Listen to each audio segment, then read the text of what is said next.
Good afternoon, students. Today we are going to learning more about the historical background of educational administration in India. Okay, am I audible to you all?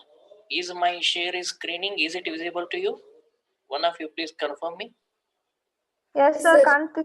Okay. Historical background of educational administration in India. So on this aspect, let us move on to gather information about this one.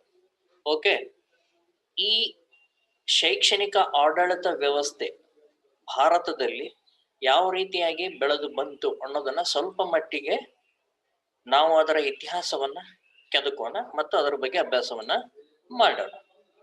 Okay, general education under the constitution was the matter of state until 1976. This is most important aspect. You just keep a pen and paper with you, and so that soon after it you can brush up the main important point whenever you are getting into this virtual classroom. ನೀವು virtual class room ಸುಮ್ಮನೆ ಕೇಳೋದಷ್ಟೇ ಮಾಡೋದಲ್ಲ, ನೀವು ಒಂದು pen paper ಅನ್ನು ಇಟ್ಕೊಂಡು ಸ್ವಲ್ಪ point ಗಳನ್ನ ನೆನಪಿಟ್ಟು ಬರ್ಕೊಂಡ್ರಂದ್ರೆ ಅದರಿಂದ ನೀವೇನ್ ಮಾಡಬಹುದು, soon after completion once again you have to brush up the main important point.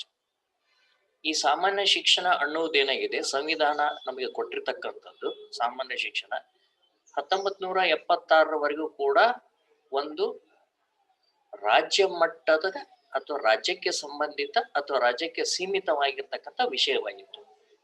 So under the constitution, the general education, whether it is primary or the secondary or the middle school education, mainly it is to the domain of the state to exercise, implement, plan, whatever these are dimensions, the verticals are comes. Up to 1906 it went on, and therefore it was not succeeded much. The central government could only provide guidance to the states on policy issues.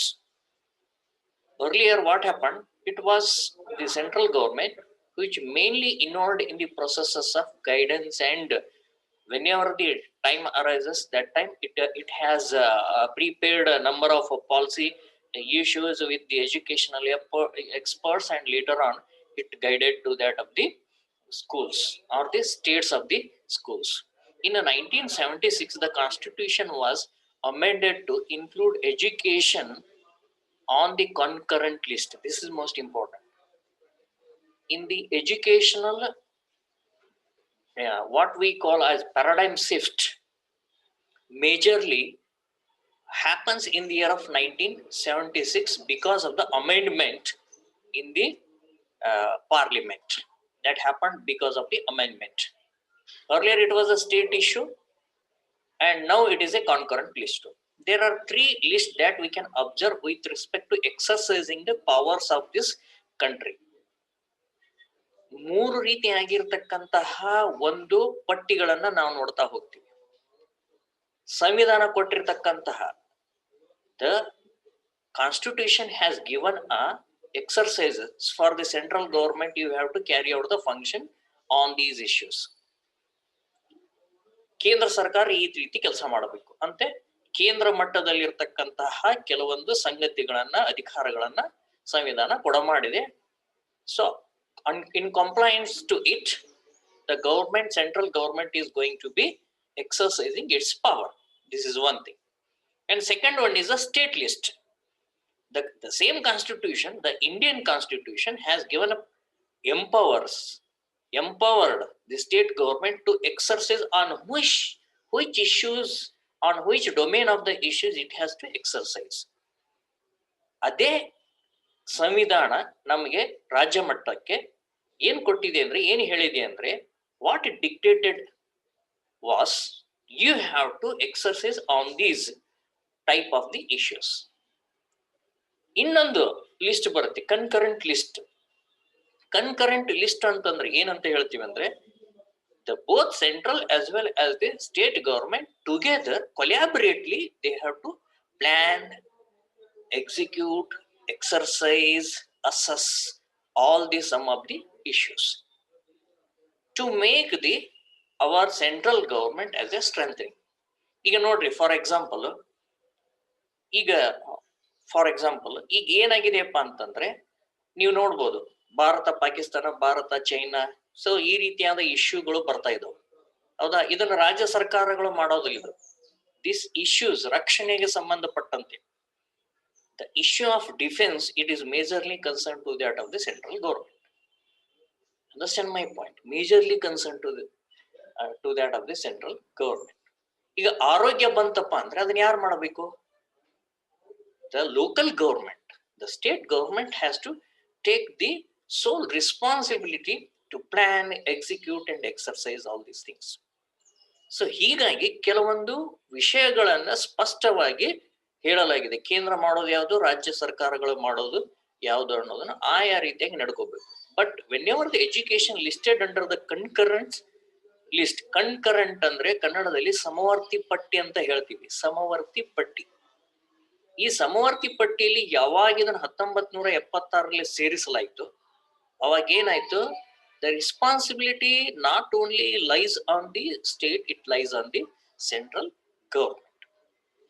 The initial attempts of designing the national education policy were made in 1968, but it was only in 1986 that India as a whole had a uniform national policy on education. Though these many dramatic shifts are happening, even after that, the initial attempt, it was started in the year of 1968, later on amended in the year of 1976 as it is stated. But it was only in 1986 that India has taken a big leap in relation to framing the national policy on education. ಇಲ್ಲಿಷ್ಟೆಲ್ಲ ನಮ್ಗೆ 68ನಲ್ಲಿ ನಾವು ಪ್ರಯತ್ನ ಮಾಡ್ತಾನೆ ಇದ್ದೀವಿ. 76 ನಲ್ಲಿ ಏನಾಗ್ತಾ ಇದೆ, constitution amendment ಆಗಿದೆ. ಹೌದಾ? ಸಂವಿಧಾನ ತಿದ್ದುಪಡಿಯ ಮೂಲಕ 1976ರಲ್ಲಿ ಶಿಕ್ಷಣವನ್ನ ಸಮವರ್ತಿ ಪಟ್ಟಿಗೆ ಸೇರಿಸಲಾಗಿದೆ. Education was included through that of the constitutional amendment in the year of 1906. But only the act will not execute and bring the changes. But certain policies has to be made in this regard. In the year of 1986, the India as a whole had a uniform education policy on education. As a whole, taking into the consideration of wants and aspirations of whatever the intended, the needs of all the citizens of India taken together as a whole, worked collaboratively as a whole and made the one education policy, that is the first one, national policy on education, 1986. Later on it was modified in 1992, defines the major goals for elementary education as universal access to enrollment, universal retention of the children up to the age of 14 years, and substantial improvement in the quality of the education. The same 1986 policy modified in the year of 1992. ರಾಷ್ಟ್ರೀಯ ಶಿಕ್ಷಣ ನೀತಿ 1986ರನ್ನ 1992ರಲ್ಲಿ ಕೆಲವೊಂದು ಮಾರ್ಪಾಡುಗಳನ್ನು ಮಾಡಲಾಯಿತು. ಅದರಲ್ಲಿ ಇರತಕ್ಕಂತಹ ಧ್ಯೇಯಗಳು ಮುಖ್ಯವಾಗಿ ಈ ಪ್ರಾಥಮಿಕ ಶಿಕ್ಷಣಕ್ಕೆ ಸಂಬಂಧಿಸಿದಂತೆ ಅಥವಾ ಮೂಲ ಶಿಕ್ಷಣ ಅಂತಾನೂ ಕರಿತೀವಿ ನಾವು, ಎಲಿಮೆಂಟರಿ ಎಜುಕೇಶನ್. ಇದಕ್ಕೆ ಸಂಬಂಧಪಟ್ಟಂತಹ ಮೂಲ ಧ್ಯೇಯಗಳು ಏನಪ್ಪಾ ಅಂತಂದ್ರೆ 14 ವರ್ಷದ ಮಕ್ಕಳಿಗೆ, 14 ವರ್ಷದ ಒಳಗಿನ ಮಕ್ಕಳಿಗೆ ಸಂಪೂರ್ಣವಾಗಿರ್ತಕ್ಕಂಥ ಸಾರ್ವತ್ರಿಕ ಶಿಕ್ಷಣ ದೊರೆಯಬೇಕು ಮತ್ತು ಅವರು ಶಾಲೆಗಳಿಗೆ ದಾಖಲಾಗಬೇಕು, ಎಲ್ಲರಿಗೂ ಸಿಗ್ಲೇಬೇಕು. Up to the age of 14 years, whoever in this India, the children has to get access to the education freely, and we have to enroll them to the learning. This is one thing. And we have to retain up to the 14 years in the school. Enrollment is not enough here. Simply making the enrollment and registration, student won't come to the school. ಕೇವಲ ದಾಖಲಾತಿ ಮಾಡಿದರೆ ಶಾಲೆಗಳಿಗೆ ಹೋಗಿ ಎಲ್ಲ ಶಿಕ್ಷಕರು ಹೋಗಿ ನಿಮ್ ಮಕ್ಕಳನ್ನ ಕಳಿಸ್ರಿ, ನಿಮ್ ಹೆಸರು ಏನೈತಿ ಅಂತ ಬರ್ಕೊಂಡ್ರೆ ಆಗಲ್ಲ. That is not at all sufficient, and that won't at all fulfill the aspirations of the fundamental right. ಅವ್ರು ಏನ್ ಉಳಿಬೇಕು, ಅವರು the children who are enrolled or admitted to that particular school, they have to be there from morning to evening, 20 morning to evening in a 7 days in a month in a school itself, instead of coming one day and absentee next day. This absenteeism should not recur in the future too. That is the one thing they that 1992 defined in its goals. ಒಂದು ಏನಾಗ್ತಿದೆ, universal excess ಕೊಡಬೇಕು ಎಲ್ಲರಿಗೂ, ದಾಖಲಾತಿಗೆ ಮತ್ತು ಶಿಕ್ಷಣಕ್ಕೆ ಶಿಕ್ಷಣ ಸಿಗಬೇಕು, ದಾಖಲಾತಿ ಆಗ್ಬೇಕು ಅನ್ನೋದು. ಎರಡನೇದೇನು, ಶಾಲೆಯಲ್ಲಿ ಮಕ್ಕಳು ಉಳಿಬೇಕು. ಇವೆಲ್ಲವೂ ಕೂಡ 14 ವರ್ಷದ ಹೊರಗಿನ ಮಕ್ಕಳಿಗೆ ಸಂಬಂಧಪಟ್ಟಂತೆ. Then third one is substantial improvement in the quality of education.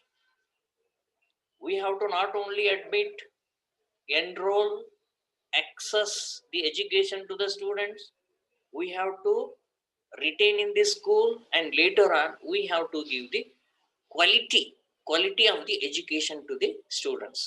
ಕ್ವಾಲಿಟಿಯನ್ನ ಮಕ್ಕಳಿಗೆ ಕೊಡಬೇಕಾಗಿರ್ತಕ್ಕಂಥದ್ದು. ಇವು ಮೂರು ಸಂಗತಿಗಳು ಎಲ್ಲಿ ಕಾಣ್ತೀವಿ ಅಂದ್ರೆ 1992 ಮಾಡಿಫೈಡ್ ನ್ಯಾಷನಲ್ ಎಜುಕೇಶನ್ ಪಾಲಿಸಿಯಲ್ಲಿ ಕಾಣ್ತಾ ಹೋಗ್ತೀವಿ.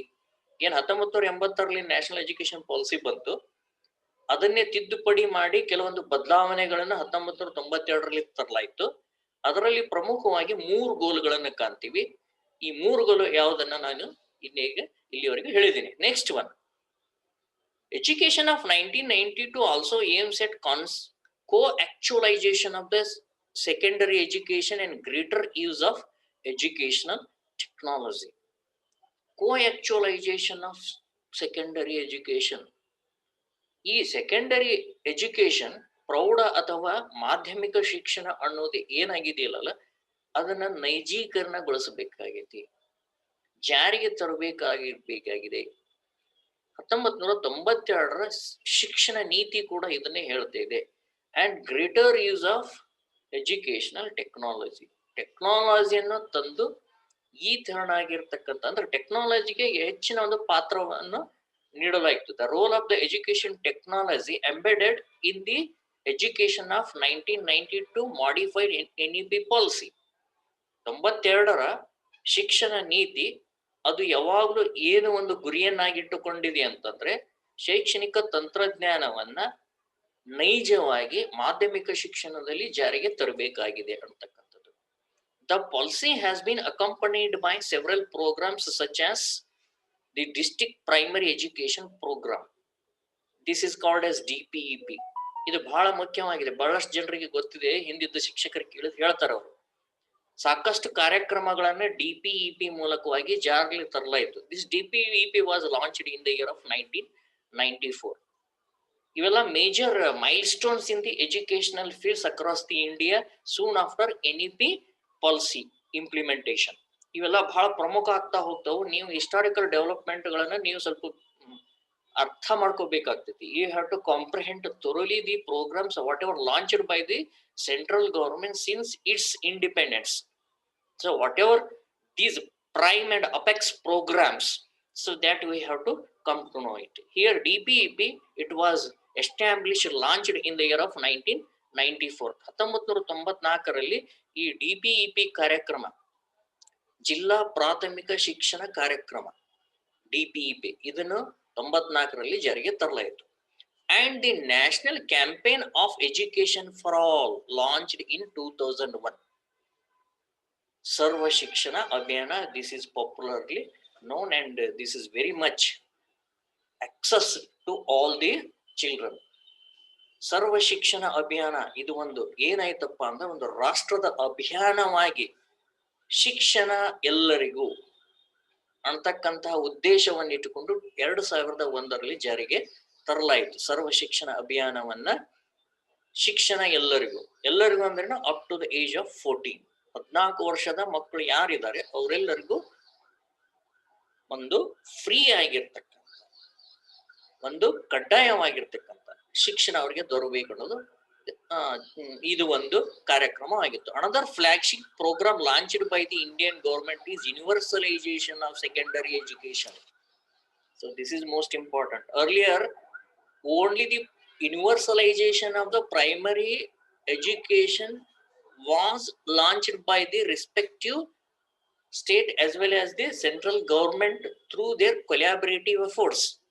ಈ ಮುಂಚೆ ಕೇಂದ್ರ ಮತ್ತು ರಾಜ್ಯ ಸರ್ಕಾರಗಳು ಎರಡೂ ಕೂಡ ಏನ್ ಮಾಡ್ತಾ ಇದ್ವು, ಯಾವಾಗ್ಲೂ ಕೂಡ ಎರಡೂ ಕೂಡಿ ಪ್ರಾಥಮಿಕ ಶಿಕ್ಷಣ ಸಾರ್ವತ್ರೀಕರಣ ಮಾಡಿದವು, universalisation of the primary education. Whereas later on, one step went ahead, the department, respective department, and they launched the flagship program. Flagship ಅಂದ್ರೆ ಒಂದು ಮಹೋನ್ನತವಾಗಿರ್ತಕ್ಕಂಥ ಕಾರ್ಯಕ್ರಮವನ್ನು ಇಟ್ಕೊಂತು. ಏನು ಅಂತಂದ್ರೆ universalisation of the secondary education. ಮಾಧ್ಯಮಿಕ ಶಿಕ್ಷಣದ ಸಾರ್ವತ್ರೀಕರಣವನ್ನು ಕೂಡ ಸರ್ಕಾರ, ಭಾರತ ಸರ್ಕಾರ ಜಾರಿಗೆ ತಂತು. USC ಅಂತ ಕರಿತೀವಿ. The main aim is to provide high quality secondary education to all Indian adolescents up to the age of 16 by 2015. By 2015, we have to give the quality education to the students who are undergoing in the high schools or secondary education. It has to be completed within 2015. So that one was the deadline the government has marked. 2015 ಒಳಗೆ 16 ವರ್ಷಗಳ ಒಳಗಿನ ಕಿಶೋರಾವಸ್ಥೆಯ ಮಕ್ಕಳು ಯಾರಿದ್ದಾರೆ, ಪ್ರೌಢಾವಸ್ಥೆಯ ಮಕ್ಕಳು ಯಾರಿದ್ದಾರೆ, ಅವರೆಲ್ಲರಿಗೂ ಕೂಡ ಏನ್ ಸಿಗ್ಬೇಕು, ಉತ್ಕೃಷ್ಟವಾಗಿರ್ತಕ್ಕಂತಹ ಒಂದು ಗುಣಾತ್ಮಕ, ಉನ್ನತ ಮಟ್ಟದ ಗುಣಾತ್ಮಕ ಶಿಕ್ಷಣವನ್ನ ನೀಡಬೇಕು ಅನ್ನತಕ್ಕಂತಹ ಒಂದು ಕಾರ್ಯಕ್ರಮ ಇದಾಗಿತ್ತು. And senior secondary education up to the age of 18 by 2020. See here, the adolescents up to the age of 16, they have to get a good quality education by 2015. Again, senior secondary education up to the age of 18 by 2020. ಬರೇ 16 year ವರೆಗೂ ಬರೇ high school up to the ವರೆಗೂ ಇದ್ರೆ ಸಾಕಾಗಲ್ಲ, ಎಲ್ಲಿವರೆಗೂ ಇರಬೇಕು, PU ವರೆಗೂ 18 up to the age of 18 years. It means most probably almost all the students are passing through 12th standard. Up to 12th standard, whoever the students are studying in this area, so they have to get a good quality education by 2020. ಈಗ ನಾವು 2020 ಒಳಗಿದೀವಿ. Now we are passing through that of the year 2020, so that definitely one way or the other, everywhere we are getting the good quality of the education. And the number of PU colleges established and teachers recruited even in the rural areas too at the same time. So ಇವುಗಳನ್ನು ಕೂಡ ನಾವು ಗಮನದಲ್ಲಿ ಇಟ್ಕೋಬೇಕು. Structure of educational administration at central government level ಏನಿದೆ, ಕೇಂದ್ರ ಮಟ್ಟದಲ್ಲಿ ಈ ಒಂದು ಶೈಕ್ಷಣಿಕ ಆಡಳಿತ ವ್ಯವಸ್ಥೆ ಹೇಗಿದೆ. Education policy planning is under the overall charge of the Central Minister of Human Resource Development, which include the Department of Elementary Education and Literacy and the Department of Secondary and Higher Education. The policy planning of the education entirely solely the responsible of the Central Ministry of Education. Now it is called as Ministry of Education, MOE, earlier than the MHRD. Okay, Ministry of Human Resource Development, which include, what are the department of the education at the different level? It includes, ಹೌದಾ, ವಿವಿಧ ಹಂತದಲ್ಲಿರ್ತಕ್ಕಂತಹ ಶೈಕ್ಷಣಿಕ ಶಿಕ್ಷಣಕ್ಕೆ ಸಂಬಂಧಪಟ್ಟಿರ್ತಕ್ಕಂಥ ಯಾವ್ಯಾವ ಇದರ ಅಡಿಯಲ್ಲಿ ಬರ್ತವೆ, ಯಾವ್ಯಾವ ಹಂತಗಳು? The department of elementary education, ಮೂಲ ಶಿಕ್ಷಣ ಅಂದ್ರೆ ಇದು ಪ್ರೀ ಪ್ರೈಮರಿ ಇರಬಹುದು ಅಥವಾ ಪ್ರಾಥಮಿಕ ಇರಬಹುದು. ಅಂಡ್ ಲಿಟರಸಿ, ಸಾಕ್ಷರತೆಗೆ ಸಂಬಂಧಪಟ್ಟಂತದ್ದು. See here, what is that literacy?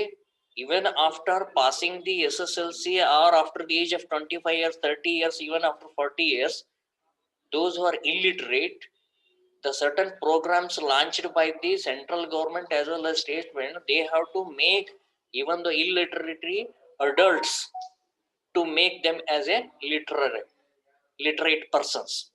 ಈಗ ಕೆಲವೊಂದು ಶಾಲೆಯಲ್ಲಿ ಬಿಟ್ಟು ಹೋಗಿರ್ತಾರೆ, they are dropouts earlier and they didn't study anything else. They don't know read, write and even simple mathematical calculations. So therefore the government has taken under this elementary education and literary department. ಇದು ಒಂದನೇದು ಹೌದಾ. ಎರಡನೇದು and the department of secondary and higher education, ಮಾಧ್ಯಮಿಕ ಮತ್ತು ಉನ್ನತ ಶಿಕ್ಷಣ. So ಇವೆಲ್ಲವುಗಳು ಕೂಡ ಬರ್ತಾವ ಅಂತ ಅರ್ಥ. Elementary, higher secondary and then higher education. Next one is the minister is guided by the Central Advisory Board of Education, which is the national level advisory body. The education minister of all the different states are the member of the board. This is called as CAB. CAB anta karitivi, CABV. ಕೇಂದ್ರ adviser ಅಂತ ಏನ್ ಹೇಳ್ತೀವಿ, ಸಲಹಾ. Okay, ಸಲಹಾ ಮಂಡಳಿ. ಕೇಂದ್ರೀಯ ಶಿಕ್ಷಣ ಸಲಹಾ ಮಂಡಳಿ. ಕೇಂದ್ರೀಯ ಶಿಕ್ಷಣ ಸಲಹಾ ಮಂಡಳಿ ಅಂತ ಏನ್ ಹೇಳ್ತೀವಿ ನಾವ್, ಇದೆಲ್ಲ ಇದು ಯಾವಾಗ್ಲೂ ಕೂಡ ಒಂದು ಏಜೆನ್ಸಿ ಆಗಿದೆ ಅಂತ ಹೇಳ್ತೀವಿ. It is autonomous body. It is always guiding to the issues of the education right from the pre primary to the medical, university, technical education, wherein all the ministers of the states as well as the Indian territories, they are the members of the board here. ಈಗ ಎಲ್ಲಾ ರಾಜ್ಯದವರು ಕೂಡ ಏನಾಗಿರ್ತಾರ, ministers ಏನಿದ್ದಾರೆ, ಶಿಕ್ಷಣ ಸಚಿವರು ಅದರ ಒಂದು ಸದಸ್ಯರಾಗಿರ್ತಾರೆ. Each state, each Indian territory has the representation in that CAB, wherein they are going to expressing their views concerned to that of the any sort of the education. ಯಾವುದೇ ವಿಧವಾಗಿರ್ತಕ್ಕಂಥ ಶಿಕ್ಷಣ ಇದ್ರೂ ಕೂಡ ಈ ಕೇಬ್ ಏನ್ ಮಾಡ್ತೈತಿ, from time to time the meeting will be record and so that it will get the opinion from the central as well as the state level ministries. ಕೇಂದ್ರ ಮಟ್ಟದ ಮತ್ತು ರಾಜ್ಯ ಮಟ್ಟದಲ್ಲಿನೂ ಕೂಡ ಇದನ್ನು ಕಾಣ್ತೀವಿ. The next one is the main important one, the National Council of Educational Research and Training, established in the year of 1961. So ಇದು ನಿಮ್ಗೆ ಬಹಳಷ್ಟು ಪಾಪ್ಯುಲರ್ ಇದೆ, ಬಹಳಷ್ಟು ಜನರಿಗೆ ಗೊತ್ತೇ ಇದೆ. NCERT ಅಂತ ನಾವು ಇದಕ್ಕೆ ಕರಿತೀವಿ. This introduced the National Curriculum Framework for class 1 to 20. ಈ ಪಠ್ಯಕ್ರಮ, ಪಠ್ಯವಸ್ತು ಅಂತ ನಾವ್ ಏನ್ ಹೇಳ್ತೀವಿ, 1ನೇ ತರಗತಿಯಿಂದ 12ನೇ ತರಗತಿವರೆಗೆ ಇದನ್ನ ತಯಾರು ಮಾಡ್ತಕ್ಕಂಥವ್ರು ಯಾರು ಅಂತಂದ್ರೆ, ಪಠ್ಯಕ್ರಮ ಚೌಕಟ್ಟನ್ನ ನೀಡ್ತಕ್ಕಂಥವ್ರು ಯಾರು ಅಂತಂದ್ರೆ NCERT ಕೇಂದ್ರ ಮಟ್ಟದಲ್ಲಿ ಇರ್ತದೆ. It also functioned as a resource center in the field of school development and teacher education. So with respect to central government, it is a resource center for all progressive programs created for the development of the school as well as the teacher education too at the same time. Another body is there, no doubt, NCTE is also there at the same time. Because of the NCTE, it is mainly involved in that of the school education. Even the teachers will come out with their own progressive and innovative ideas that will pass on to the NCTE.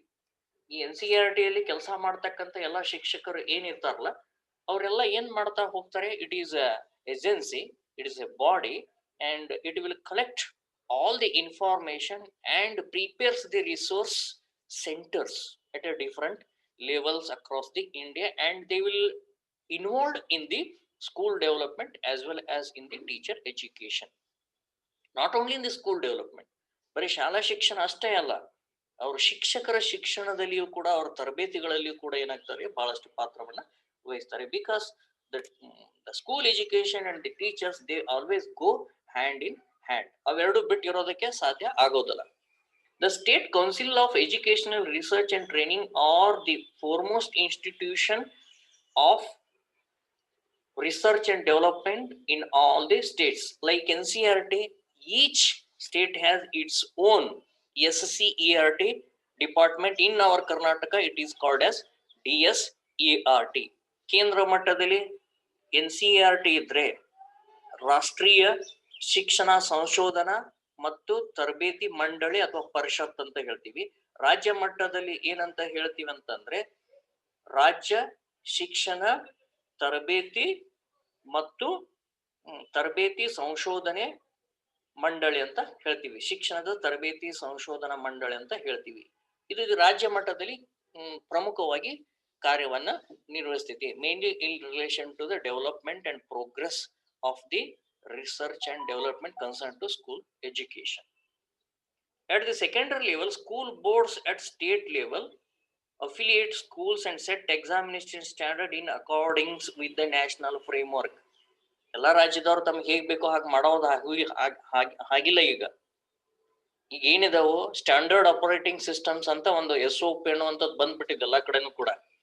Standard operating systems ಅಂದ್ರೆ ಯಾವುದು ಕೇಂದ್ರ ಸಲಹೆಯನ್ನು ಕೊಟ್ಟಿರುತ್ತಿದೆಯೋ, NCERT ಏನ್ ಸಲಹೆಯನ್ನು ಕೊಟ್ಟಿರುತ್ತದೆಯೋ ಅದಕ್ಕೆ ಸಂಬಂಧಿಸಿದಂತೆ ಮಾಧ್ಯಮಿಕ ಮತ್ತು ಪ್ರೌಢ ಹಂತದಲ್ಲಿ ಆ ಪ್ರತಿಯೊಂದು ಶಾಲಾ ಮಂಡಳಿಗಳು, ಈಗ SSLC ಬೋರ್ಡ್ ಇದೆ, PU ಬೋರ್ಡ್ ಇದೆ, they are going to administering all type of the examination across their respective state. They have given the national framework for it, the standards. Accordingly, in compliance to it, all the respective state government bodies, whether it is SSLC, whether it is a SCERT, whether it is a PU board, what you can say, they have to work accordingly. The Central Board of Secondary Education and Council of Indian School Certificate Examinations, CISE, cover all India besides the National Institute of Open Schooling. As you know, it CBSE is very well. This is the central level body which is look after the education at the central level. Some of the Navodaya Vidyalaya schools are even the private sector CBSE schools are there. It will look after and follow the central syllabus and curriculum. Apart from this one, Council of Indian School of Certificate Examinations will also going to conducting the examinations. And Institute of Open Schooling, those who are away from this regular formal school setting type, they can obtain even their certificates by attending the examinations through that of the Institute of Open Schooling. ಕೆಲವರು ಯಾರು SSLC exam ತಗೊಂಡಿರೋದಿಲ್ಲ, ಹೌದಾ, study ಮಾಡ್ಲಿಕ್ಕೆ ಆಗೋದಿಲ್ಲ, ಆದ್ರೂ ಕೂಡ ಅವ್ರು ಏನ್ ಮಾಡಬಹುದು, ಓಪನ್ ಸ್ಕೂಲಿಂಗ್ ಸೆಟಪ್ ನಿಂದ, ಇದು ಮಂಡಳಿ ಏನಿದೆ, this is another body NIOS which is look after all these things. Okay, ಕೆಲವರು ಹೇಳ್ತಿರ್ತಾರೆ ನೇರವಾಗಿ SSLC ಅಥವಾ PUC ಎಕ್ಸಾಮ್ ಕುಂತು ಪಾಸ್ ಆಗ್ರಿ ಅಂತ ಹೇಳ್ತಿರ್ತಾರೆ. This is happens because of the NIOS. The basic task of educational administration. What are the basic tasks of the educational administrations are can be seen here. Educational administration is a specialized activity which runs the entire education programs composed of human and material resources in organized manner towards fruitful and constructive goals. ಈ ಶಿಕ್ಷಣದ ಆಡಳಿತ ವಿಶೇಷವಾಗಿರ್ತಕ್ಕಂಥ ಚಟುವಟಿಕೆ ಮತ್ತು ಸಂಪೂರ್ಣವಾಗಿರ್ತಕ್ಕಂಥ ಕಾರ್ಯಕ್ರಮಗಳ ಮೂಲಕವಾಗಿ ಮಾನವ ಮತ್ತು ಸಂಪನ್ಮೂಲಗಳನ್ನು ವ್ಯವಸ್ಥಿತವಾಗಿ ಸಂಘಟನೆಗೊಳಿಸಿ ಒಂದು ರಚನಾತ್ಮಕವಾಗಿರ್ತಕ್ಕಂತಹ, ಒಂದು ಉತ್ಪಾದಿತವಾಗಿರ್ತಕ್ಕಂತಹ ಬೆಳವಣಿಗೆಯನ್ನ ತರಬೇಕಾಗಿರ್ತೈತಿ. ಇಂತಹ ಚಟುವಟಿಕೆಗಳನ್ನ, ವಿಶೇಷ ಚಟುವಟಿಕೆಗಳನ್ನ ಯೋಜಿಸಬೇಕಾಗ್ತೈತಿ. They therefore must constantly identify and implement improvements in their own setup. So therefore they have to identify it, what all the main important things are there to improvise and implement and evaluate. So ಅವುಗಳನ್ನ ಗುರುತಿಸಬೇಕಾಗ್ತೈತಿ. ಸುಧಾರಣೆ ಮಾಡತಕ್ಕಂತಹ ವ್ಯವಸ್ಥೆಯನ್ನ ಸುಧಾರಣೆ ಮಾಡತಕ್ಕಂತ ಅಂಶಗಳು ಯಾವ್ಯಾವ ಗುರುತಿಸಬೇಕು, ಅವುಗಳನ್ನ ಜಾರಿಗೆ ತರಬೇಕು, ಸುಧಾರಣೆಯನ್ನ ತರಬೇಕು. The process of continuous improvement thrives when the mindset of the stakeholder is geared towards the constant monitoring, problem identification and research. ಇಲ್ಲಿ ಯಾರ್ಯಾರು ಪಾಲುದಾರರಿವೆ, ಶಿಕ್ಷಕರಿರ್ಬೋದು, ಪಾಲಕರಿರ್ಬೋದು, ಆಡಳಿತಗಾರರಿರ್ಬೋದು, ಮುಖ್ಯಸ್ಥರಿರ್ಬೋದು, ಅವ್ರು ಯಾವಾಗ್ಲೂ ಕೂಡ ತಮ್ಮ ಮನಸ್ಸನ್ನ, ಮಾನಸಿಕ ಸ್ಥಿತಿಯನ್ನ ಬದಲಾವಣೆ ಮಾಡ್ಕೋಬೇಕಾಗ್ತದೆ. ಯಾಕೆ ಅಂದ್ರೆ ಸಮಸ್ಯೆಯನ್ನ ಏನ್ ಮಾಡಬೇಕು, ಗುರುತಿಸುವುದಾಗಿರ್ಬೋದು, ಖಾಯಂ ಅವುಗಳನ್ನ ಸೂಪರ್ವಿಷನ್ ಮಾಡುವುದಾಗಿರ್ಬೋದು, ನಿಯಂತ್ರಣ ಮಾಡುವುದಾಗಿರ್ಬೋದು, ಅಥವಾ ರಿಸರ್ಚ್ ಮಾಡುವುದಾಗಿರ್ಬೋದು, ಇವೆಲ್ಲ ಸಂಗತಿಗಳು, ಸಂಶೋಧನೆಗಳು ಏನಿರ್ತಾವಲ್ಲ, ಯಾವಾಗ್ಲೂ ಕೂಡ ಈ ಅಂಶಗಳನ್ನ ಸುಧಾರಣೆ ಮಾಡಬೇಕು ಅನ್ನುವಂತಹ ಒಂದು ಇಚ್ಛೆ ಉತ್ಕಟವಾಗಿರ್ತಕ್ಕಂತಹ ಒಂದು ಮನೋಭಾವನ ಹೊಂದಿರಬೇಕಾಗ್ತೈತಿ. Educational administration therefore performs the threefold task to ensure efficient working. ಒಂದು 3 ರೀತಿ ಆಗಿರ್ತಕ್ಕಂಥ ಕಾರ್ಯಕ್ರಮಗಳನ್ನ ಈ ಶೈಕ್ಷಣಿಕ ಆಡಳಿತ ಹೊಂದಿದೆ ಅಂತ ಹೇಳ್ತೀವಿ. The first one, stating the specific purpose and mission of the education in general. Stating the specific purpose and mission of the education in general and of the institution in particular. ಇಲ್ಲಿ ಏನಾಗಿದೆ ಅಂದ್ರೆ ಶಿಕ್ಷಣದ ಉದ್ದೇಶಗಳೇನು ಸ್ಪಷ್ಟ ಇರಬೇಕು. ಯಾವಾಗಲೂ ಕೂಡ ನಿರ್ದಿಷ್ಟ ಉದ್ದೇಶಗಳು ಮತ್ತು ಅದಕ್ಕೆ ಸಂಬಂಧಪಟ್ಟಿರತಕ್ಕಂಥ ಮಿಷನ್ ದಾರಿ ಏನದ್ರದ್ದು ಹೇಗೆ ನೀವು ಜಾರಿಗೆ ತರಬೇಕು ಅನ್ನೋದು ಸಾಮಾನ್ಯ ರೀತಿಯಲ್ಲಿ ಕಂಡು ಬಂದ್ರೆ ಪ್ರತಿ ಸಂಸ್ಥೆಯೂ ಕೂಡ ಏನ್ ಮಾಡ್ಬೇಕಾಗ್ತದೆ ಅದನ್ನ ನಿರ್ದಿಷ್ಟವಾಗಿನೇ ತರಬೇಕಾಗುತ್ತದೆ. ಹೇಗೆ ಅದರ ಉದ್ದೇಶಗಳಿದ್ದವು, ಹೇಗೆ ಅದರ ಕಾರ್ಯಕ್ರಮಗಳಿದ್ದವು. Second one, ensuring that work is productive by nurturing human resources to be productive in their actions. So each time the work has to be ensured and nurtured by that of the human resources to make it as a productive in terms of the action. So what type of the actions to be continued? In such a way that the productive work, it is to be enhanced, nurtured and make it as a productive work. So it has to be ensured constantly.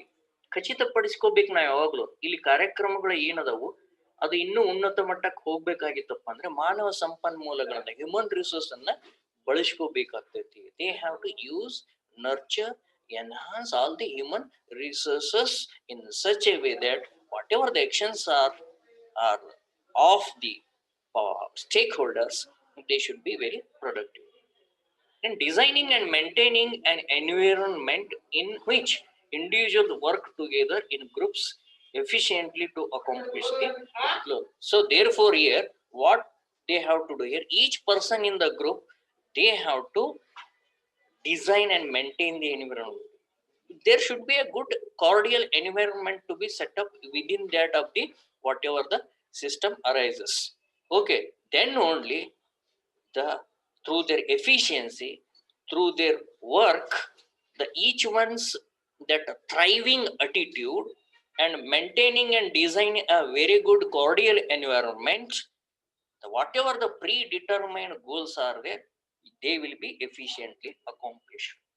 ಅಂದ್ರೆ ಇಂತಹ ಒಂದು ಅತ್ಯುತ್ತಮವಾಗಿರ್ತಕ್ಕಂಥ ವಾತಾವರಣವನ್ನ ಅಲ್ಲಿ ಕಲ್ಪಿಸ್ಬೇಕಾಗ್ತದೆ. ಪ್ರತಿಯೊಬ್ಬರು ಕೆಲಸ ಮಾಡಬೇಕಾಗ್ತೈತಿ. ಪ್ರತಿಯೊಬ್ಬರು ತಮ್ಮ ಕಾರ್ಯ ವಾತಾವರಣ ಅಥವಾ ಅಲ್ಲಿರ್ತಕ್ಕಂತಹ ಶಿಕ್ಷಣ ವ್ಯವಸ್ಥೆಯ ವಾತಾವರಣವನ್ನ ನಿರ್ಮಾಣ ಮಾಡತಕ್ಕಂಥದ್ದು ಪ್ರತಿಯೊಬ್ಬರದು ಆಗಿದೆ. ಒಬ್ರು ಮಾಡೋದು ಒಬ್ರು ಬಿಡೋದಲ್ಲ. Okay, everybody has to cordially work together, then the set goals will be achieved. ನಮ್ಗೆ ಏನು ಉದ್ದೇಶಗಳದಾವು ಒಂದು ಗುಂಪಿನಲ್ಲಿ ನಾವು ಕೆಲಸ ಮಾಡಿದ್ರೆ, ನಾವು ದಕ್ಷತೆಯಿಂದ ಕೆಲಸ ಮಾಡಿದ್ರೆ ಅವುಗಳನ್ನ ಸಾಧಿಸೋದಕ್ಕೆ ಸಾಧ್ಯ ಆಗ್ತೈತಿ. With this one I will conclude my sessions today. I will move on to structure of educational administration at the central government level with respect to Ministry of Education mainly in my next period. So ಈಗ time ಆಗಿದೆ ಅಂತ ಅನ್ಕೋತೀನಿ. ಇನ್ನೂ ಒಂದು 1.5 minute ಇದೆ. So you can ask any type of the questions now here. ಯಾರಿಗಾರು ಏನು ಪ್ರಶ್ನೆ ಕೇಳಿದ್ರೆ ಅಂದ್ರೆ ನೀವು ಕೇಳ್ಬೋದು. ಏನಾದ್ರೂ ಡೌಟ್ ಇದ್ರೆ ಕೇಳ್ಬೋದು ಅಥವಾ ಏನಾದ್ರೂ ಇದ್ರೆ ಕೇಳ್ಬೋದು ನೀವು. Okay, only 11 students participated today. Ashwini, Ashwini,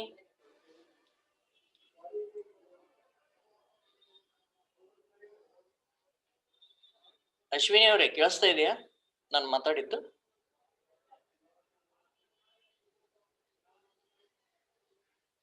okay, Megha,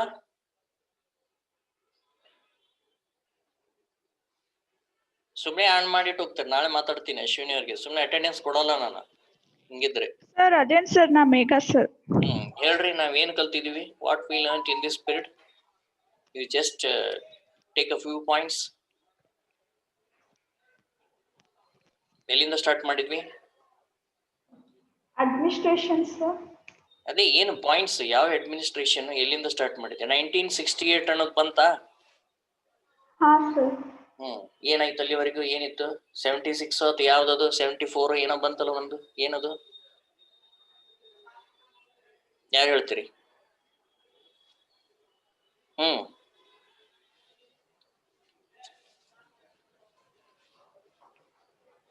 ಏನದು?